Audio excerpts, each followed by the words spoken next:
Hello students, आज हम पढ़ेंगे रज विज्ञान का स्टार्टिंग। तो रजस्राव और स्त्रीबीज, इसका सिनोनिम्स पहले जानते हैं।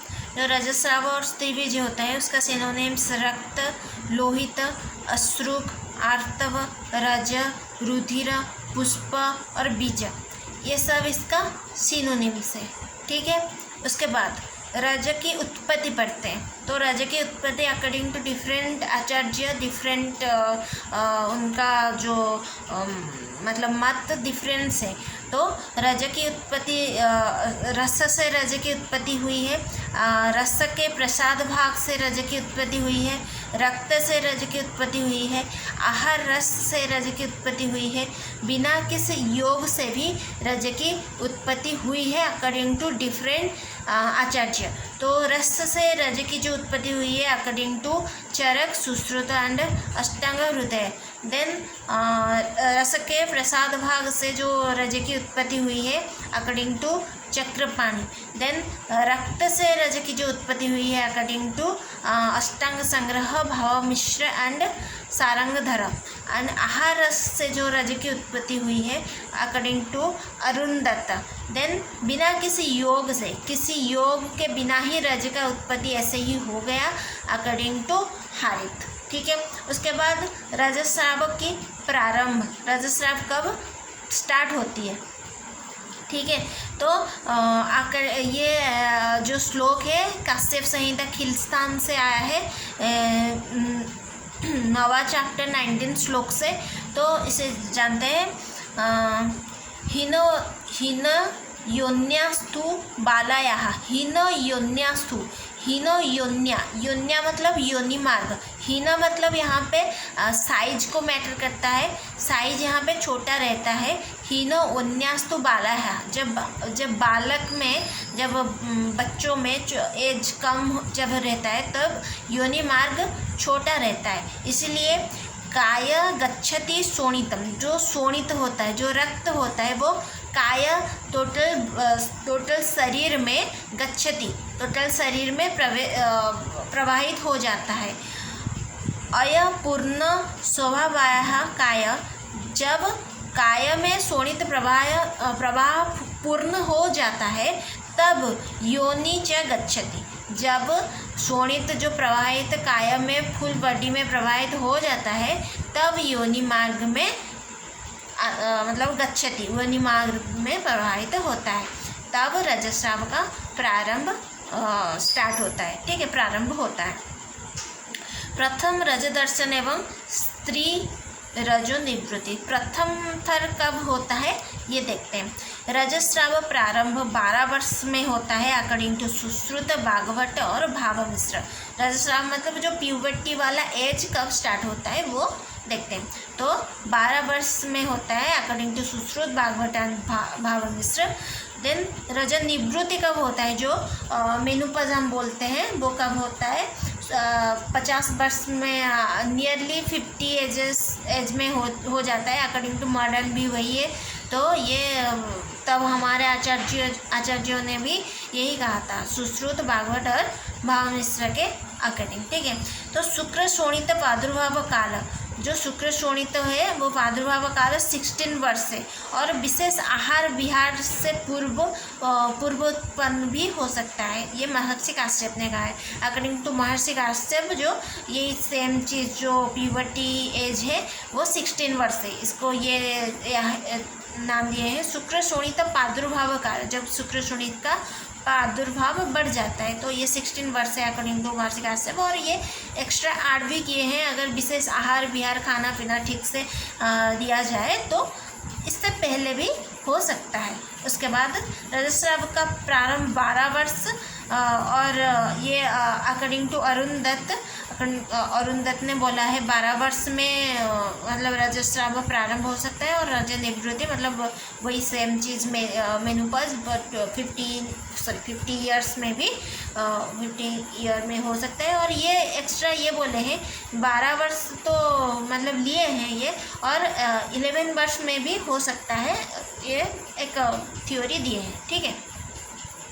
नेक्स्ट आया है रज का परिमाण, जो मतलब कितने अमाउंट का रज मेंस्ट्रुएशन साइकिल में और वो जो रज लोहित के आकार में निकलता है उसका परिमाण है 4 अंजलि। ठीक है। उसके बाद आर्तव, आर्तव के बारे में हम जानते हैं। आर्तव जो है वो आग्नेय होता है और उसका कर्म क्या होता है, जीवन संज्ञक। आर्तव से हम जानते हैं एक गर्भ की सृष्टि होता है, जो अगर आर्तव या मेंस्ट्रुएशन नहीं होता है तो वो फर्टाइल नहीं कहा जाता, तो इसीलिए उसे आचार्य ने कहा है जीवन संज्ञक। ठीक है। और ये जो है आर्तव जो आश्रय में होता है, आर्तव 7वीं आश्रय में ग्रहण किया गया है और शुक्र जो है वो 8वीं आश्रय में ग्रहण किया गया है। और मैं ये बात एक बता दूं कि जो स्त्री होते हैं, स्त्रियों में बोथ शुक्र भी होते हैं और ये आर्तव भी होते हैं। ठीक है। तो शुक्र स्त्रियों में होते हैं पर वो उसका अमाउंट कम होता है और आर्तव का अमाउंट ज़्यादा होता है, पर होते हैं। ठीक है। नेक्स्ट यहाँ पे शुद्ध आर्तव के बारे में बताया है। शुद्ध आर्तव जो है अकॉर्डिंग टू चरक संहिता चिकित्सा स्थान में ये बताया है 30 नंबर चैप्टर में 225 to 26 श्लोक में। ठीक है। यहाँ पे क्या बताया है देखते हैं। मासान्नी पिच्छ दहाति पंचरात्रानुबंधी च।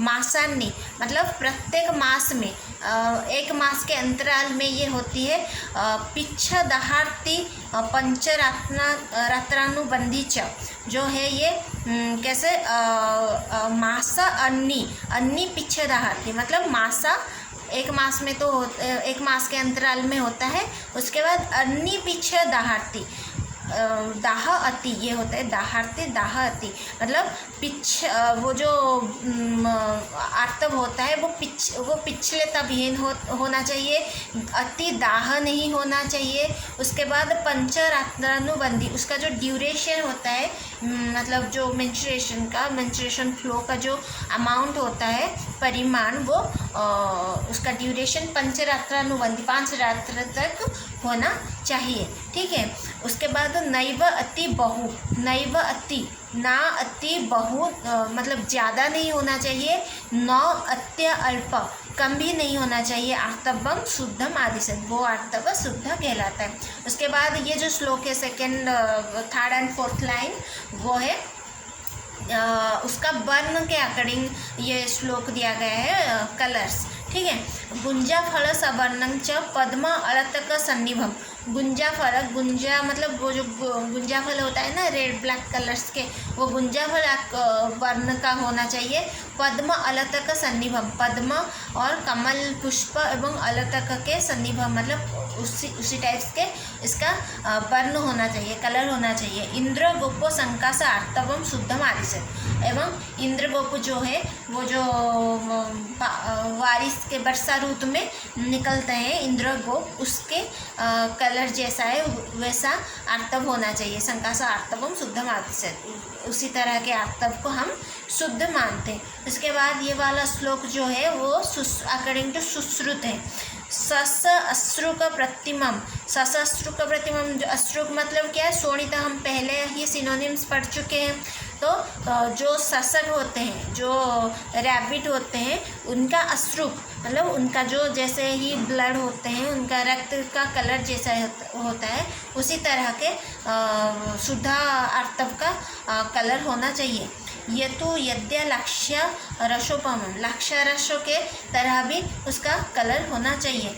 तद आर्तवम प्रशंसति जद्वासो न विरंचयत, विरंचयत मतलब जो मतलब कलर मतलब जो हम वस्त्र पहनते हैं या क्लथेस जो भी पहनते हैं उसको विरंचयत मतलब आसानी से अगर कहीं पे लग जाता है, ऐसे कलर हो जाता है, उसको आसानी से धोया जा सकता है। अगर ऐसा हुआ है तो वो आर्तव शुद्ध कहलाता है। ठीक है।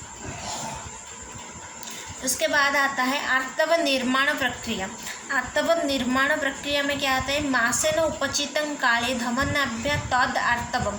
मासेन उपचितं काले मतलब प्रत्येक मास में, एक एक मास के अंतराल में धमनाभ्य तद आर्तवम, 2 धमनी होते हैं जो कि वो आर्तव को योनि मार्ग तक लाते हैं। तद आर्तवम मतलब आर्तव को योनि मार्ग तक लाते हैं। ईषत कृष्णं विवर्णं च, वो कैसा होता है, ईषत कृष्ण वर्ण का होता है। च वायु योनि मुखं नयत, जो 2 धमनियाँ होते हैं, धमनी किसके साहाय्य से मतलब किसके हेल्प से, वायु के हेल्प से, बात के हेल्प से योनि मुखम नयत, जो बात है वो 2 धमनियों के थ्रू आर्तव को योनि मुख तक ले जाता है। ठीक है, और इसका ड्यूरेशन जो आर्तव निर्माण प्रक्रिया वो 11 से 12 वर्ष हम पहले पढ़ चुके हैं अभी कि अकॉर्डिंग टू डिफरेंट आचार्यस की क्या क्या एजेस होती है। एक प्यूबर्टी लाइन का, एक रजकाल जो है वो मतलब रज उत्पत्ति का जो काल है वो किस एजेस में स्टार्ट होते हैं वो पहले पढ़ चुके हैं हम अभी। तो 11-12 एजेस में लगभग स्टार्ट होते हैं और 50-60 एज में ख़त्म हो जाता है। ठीक है, तो यहीं पे ये श्लोक का बस एक डायग्राम बना के ऐसे लिख दी हूँ। तो प्रत्येक 1 मास में संचित जो रक्त होते हैं वो आर्तव 2 धमनियों के द्वारा वायु के सहायता से योनि मार्ग तक जाता है। ठीक है, और ये जो आर्तव का ये ईषत कृष्ण कलर होता है, विवर्ण ईषत कृष्ण, विवर्ण वर्ण इसका ईषत कृष्ण होता है और विशिष्ट गंधयुक्त होता है, यह एक विशिष्ट गंधयुक्त रहता है। उसके बाद स्त्री में शुक्र, जो मैं पहले बताई कि स्त्री में शुक्र भी रहता है पर कम मात्रा में रहता है। तो अगर एक स्त्री शुक्र के मतलब संयोग से अगर कुछ मतलब आचार्य ने ये बताया है कि स्त्री शुक्र अगर 2 स्त्रियों के संभोग से अगर कुछ पुत्र या पुत्री जन्म होते हैं या कुछ भी जन्म होता है, गर्भ धारण होता है, वो होता है अनास्ति व कोमलास्ति युक्त अकॉर्डिंग टू दलहन। ठीक है, तो वो जो भी गर्भ उत्पन्न होता है वो अनास्ति होता है, उसमें अस्थि नहीं होता है, या फिर कोमलास्ति युक्त होता है। ठीक है, और शुक्र व स्रोत के मूल जो है स्त्रियों में शुक्र व स्रोत के जो मूल है वो स्तन है, और वो अकॉर्डिंग टू सुश्रुत एंड अष्टांग संग्रह ने बताया है। और व्याख्यान भी भूषण भी कहीं जगह में लिखा है, ये इतना फेमस नहीं है भूषण, तो इसलिए स्तन ही ज़्यादा सुश्रुत और अष्टांग संग्रह ने माना है, तो मैं स्तन ही लिख दी हूँ और आप भी स्तन ही याद रखिए। ठीक है, उसके बाद आता है ऋतु चक्र। जो ऋतु चक्र है वो एक चंद्रमास मतलब उसका जो गैप रहता है, मतलब इंटरवल जो रहता है वो 28 डेज का रहता है। ये मॉडर्न साइंस में भी 28 डेज ही लिया गया है, और इसका 3 फेजेस रहते हैं। हम मॉडर्न में भी पढ़ेंगे आगे। यहाँ आयुर्वेद में जो 3 फेजेस है वो रजस्राव काल, ऋतु काल, ऋतु व्यतीत काल।